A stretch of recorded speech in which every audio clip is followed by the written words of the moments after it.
Susi Pujiastuti geram dengan Hasan Nasbi soal teror Tempo. Dia harus berhenti bicara depan umum. Ex-Menteri Perikanan dan Kelautan, Susi Pujiastuti merasa geram dengan pernyataan Kepala Komunikasi Kepresidenan, Hasan Nasbi saat membahas soal teror yang dialami media Tempo belakangan ini.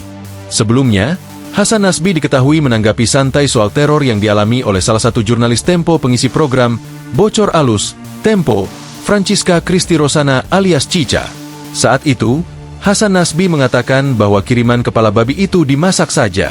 Dia menilai Cica tidak merasa terancam dengan teror yang terjadi itu. Udah dimasak aja. Kalau kepala babi dimasak aja. Anggapan jadi ancaman pembunuhan gitu Pak, gimana Pak responnya Pak? Enggak lah, saya lihat dari media sosialnya Francisca yang wartawan Tempo itu, dia justru minta dikirimin tadi malam. Iya, sama katanya dia nggak terancam kan? Artinya dia tidak terancamkan. Buktinya dia bisa bercanda, ujar Hasan Nasbi saat ditemui di Kompleks Istana, Jakarta, pada Jumat, 21 Maret 2025, malam. Hasan Nasbi juga mengatakan peristiwa itu tidak perlu dibesar-besarkan. Pernyataan Hasan Nasbi itulah yang membuat Susi geram. Dia bahkan meminta Presiden Prabowo Subianto tak lagi menugaskan Hasan Nasbi sebagai perwakilan pemerintah untuk bicara di publik. Ignorance. He has to stop represent government talking in public.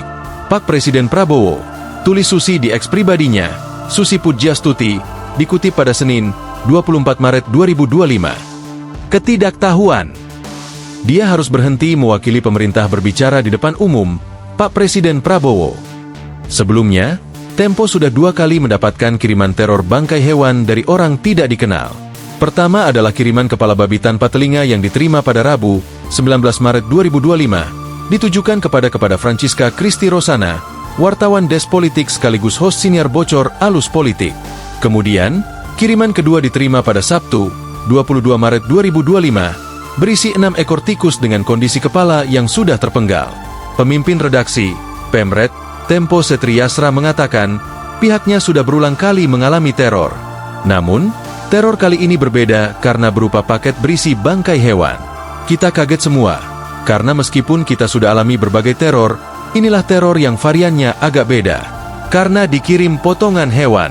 Ini yang terjadi teman-teman, jelas Setri. Pengamat politik Lingkar Madani Indonesia, Ray Rangkuti, juga turut mengomentari pernyataan Hasan Nasbi soal teror kepala babi tersebut.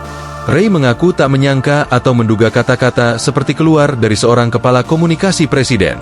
Ucapan dan tindakannya tidak lagi semata mencerminkan dirinya, tapi mencerminkan pemerintah dan bahkan negara. Maka jika kalimat seperti itu keluar dari lisan seorang pejabat negara, maka kepada siapa kita mengharap teladan dalam berbangsa? Kata Ray, Senin, 24 Maret 2025. Menurut Ray, kalimat, itu bisa dimasak, itu jelas menggambarkan suatu perasaan yang marah, emosi bahkan bernuansa dendam. Ada apa antara Hasan Nasbi dengan Tempo? Apa kiranya yang membuat Tempo seperti sesuatu yang tidak patut dan layak dilindungi keselamatannya? Kata Ray, alih-alih dilindungi, malah disudutkan dengan kata-kata seperti di atas. Dan tidak cukup sampai di situ, terus dipojokkan dengan istilah itu urusan Tempo sendiri. Jelasnya, kalimat kedua, menurut Ray, menunjukkan pemerintah seperti lepas tangan dari keselamatan warga negara.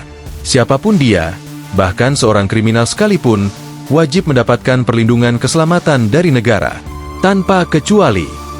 Maka kalimat saudara Hasan Nasbi tersebut seperti melepaskan kewajiban pemerintah itu, kata Ray. Download Tribun X sekarang, menghadirkan lokal menjadi Indonesia.